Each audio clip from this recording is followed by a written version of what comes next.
Asia cup 2025 tournament ইতিমধ্যে শেষ হয়েছে এবং ভারতীয় দল চ্যাম্পিয়নও হয়েছে। টুর্নামেন্ট শেষ, ভারতীয় দল চ্যাম্পিয়ন হয়ে গিয়েছে। এবারে পালা টুর্নামেন্টের সেরা একাদশ বানানো, টুর্নামেন্টের প্লেইং 11 বানানো। আজকে আমরা এই ভিডিওতে এশিয়া কাপ 2025-এর টুর্নামেন্টের সেরা একাদশ এবং সেরা প্লেইং 11 বানাবো এই ভিডিওতে। চলুন আমরা ভিডিওটি শুরু করি। শুরু করার আগে একটি অনুরোধ আপনাদের কাছে, যদি আমার চ্যানেলে আপনারা নতুন হয়ে থাকেন তাহলে অবশ্যই চ্যানেলকে সাবস্ক্রাইব করবেন এবং ভিডিওটি ভালো লাগলে লাইক কমেন্ট শেয়ার করবেন। চলুন ভিডিওটি শুরু করি। প্রথমে কোনো ডাউট নেই যে প্রথমে ওপেনিং করতে আসবে অভিষেক শর্মা। অভিষেক শর্মা দুর্দান্ত অসাধারণ ব্যাটিং করেছে এশিয়া কাপ 2025-এ এবং highest run taker Abhishek Sharma. Abhishek Sharma 7টি match খেলেছে, 314 রান করেছে, 3টি হাফ সেঞ্চুরি। মানে বুঝতে পারছেন কতটা দুর্দান্ত অসাধারণ ব্যাটিং করেছে। এবং একটি ম্যাচ যা খেলতে পারেনি সেটা হচ্ছে ফাইনালে একটি ম্যাচ যা খেলতে পারেনি, এবং ওই যে অভিষেক শর্মা খেলতে পারেনি তার জায়গায় কিন্তু তিলক ভার্মা খেলে দিয়েছে ফাইনালে। দুর্দান্ত অসাধারণ ব্যাটিং করেছেন অভিষেক শর্মা এবং ব্যাটিং অ্যাভারেজ 44.85 এবং স্ট্রাইক রেট প্রায় 200-র কাছাকাছি, 200 স্ট্রাইক রেটে ব্যাটিং করেছে অভিষেক শর্মা। দুর্দান্ত অসাধারণ ইনিংস খেলেছে Abhishek Sharma, highest run taker Abhishek Sharma. এবং 1 নম্বরে রাখলাম অভিষেক শর্মাকে। 2 নম্বরে থাকবে প্রথম নিশাঙ্কা, শ্রীলঙ্কান ওপেনিং ব্যাটসম্যান প্রথম নিশাঙ্কা 6টি ইনিংসে দুর্দান্ত অসাধারণ এবং ভারতের বিরুদ্ধে একটি সেঞ্চুরিও করেছে প্রথম নিশাঙ্কা। অসাধারণ ইনিংস খেলেছে প্রথম নিশাঙ্কা, দুর্দান্ত অসাধারণ ব্যাটিং করেছে প্রথম নিশাঙ্কা। 6টি ম্যাচে 261 রান করেছে, 6টি ম্যাচে 261 রান, একটি সেঞ্চুরি, 2টি হাফ সেঞ্চুরি। দুর্দান্ত অসাধারণ এবং অ্যাভারেজ 43.50 এবং ব্যাটিং স্ট্রাইক রেট 160-এর কাছাকাছি। দুর্দান্ত অসাধারণ ব্যাটিং করেছে প্রথম নিশাঙ্কা, দুর্দান্তভাবে মানে ওপেনিং ব্যাটিং করেছে। এবং 3 নম্বরে রাখবো বাংলাদেশের সাইফ হাসান বাংলাদেশের হয়ে সর্বোচ্চ রান করেছে। 4 ইনিংস, 4টে মাত্র ম্যাচ খেলেছে, 4টে ম্যাচে রান করেছে 178।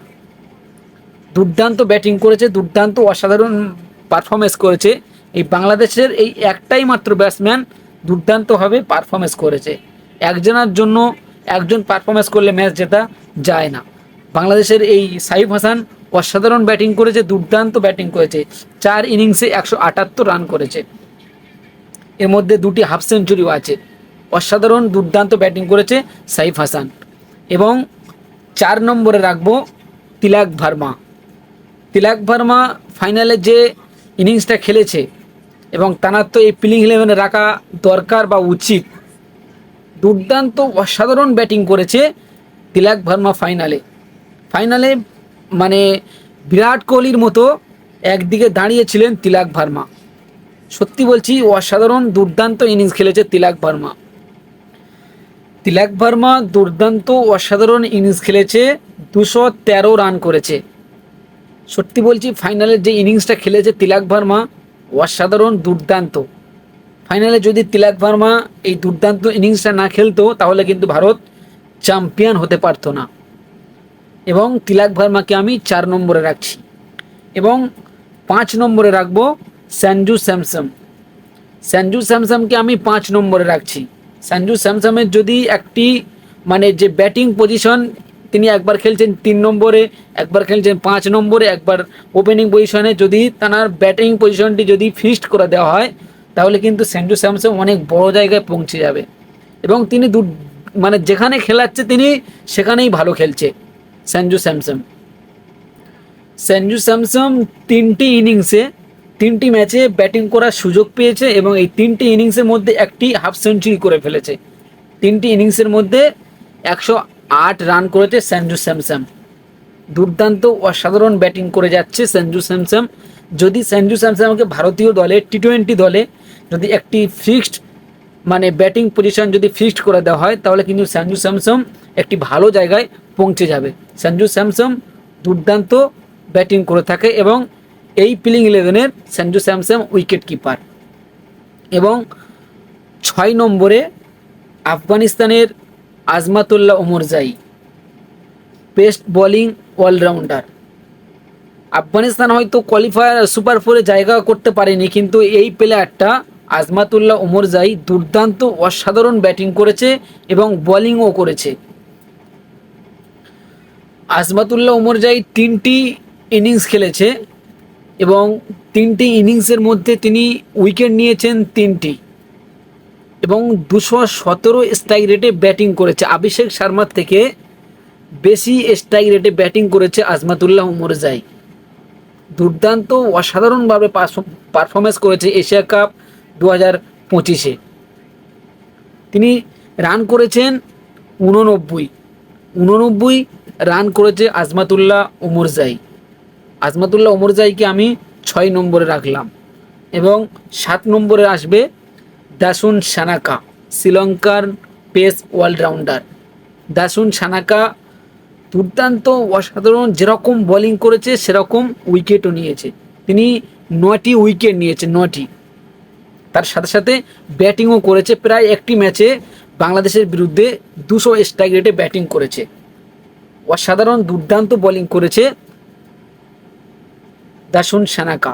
এবং 8 নম্বরে পাকিস্তানের শাহিন শাহ আফ্রিদি। শাহিন শাহ আফ্রিদি তিনি বোলিংয়ের থেকে ব্যাটিংয়ে বেশি পারফরমেন্স করেছে, আমরা যা দেখতে পেয়েছি। বোলিংও দুর্দান্ত পারফরমেন্স করেছে, তিনি ফাইনালেও মানে পারফরমেন্স করেছে। তবে হারিস রউফের মতো বলার যদি ফাইনালে 54 রান খেয়ে যায়, তাহলে তো আর ম্যাচ জেতা যায় না। শাহিন শাহ আফ্রিদিকে আমি 8 নম্বরে রাখলাম। এবং 9 নম্বরে আমি রাখবো মোহাম্মদ নবী, আফগানিস্তানের প্লেয়ার, স্পিন বোলার অলরাউন্ডার। তিনি বোলিংও করতে পারে, ব্যাটিংও দুর্দান্ত ব্যাটিং করতে পারে। এবং মোহাম্মদ নবীকে আমি 9 নম্বরে রাখবো। 3টি ম্যাচ খেলে 108 রান করেছে এবং 7টি উইকেট শিকারও করেছে। দুর্দান্ত অসাধারণ বোলিং করেছে মোহাম্মদ নবী। এবং 10 নম্বরে কুলদীপ যাদব, ভারতীয় দলের প্লেয়ার কুলদীপ যাদব দুর্দান্ত অসাধারণ পারফরমেন্স করেছে ফাইনাল ম্যাচে। যেরকম কামব্যাক করেছে, সত্যি 1 ওভারে 3টি উইকেট। কুলদীপ যাদবের পারফরমেন্স ভারতীয় দলের ভক্তরা খুবই অসাধারণ দুর্দান্ত পারফরমেন্স করেছে কুলদীপ যাদব। এবং তাকে আমি 10 নম্বরে রাখলাম। 11 নম্বরে মুস্তাফিজুর রহমান, দুর্দান্তভাবে অসাধারণ বোলিং করে। ডেথ ওভারে মুস্তাফিজুর রহমান দুর্দান্ত অসাধারণ। বাংলাদেশের ডেথ মানে পেস বোলিং মুস্তাফিজুর রহমান দুর্দান্ত অসাধারণ বোলিং করে থাকে এবং তাকে আমি রাখলাম 11 নম্বরে। এই ছিল আজকে এশিয়া কাপ 2025 টুর্নামেন্টের সেরা একাদশ। এই একাদশটা আপনার কাছে কেমন লাগলো অবশ্যই আপনি কমেন্ট বক্সে জানিয়ে যাবেন।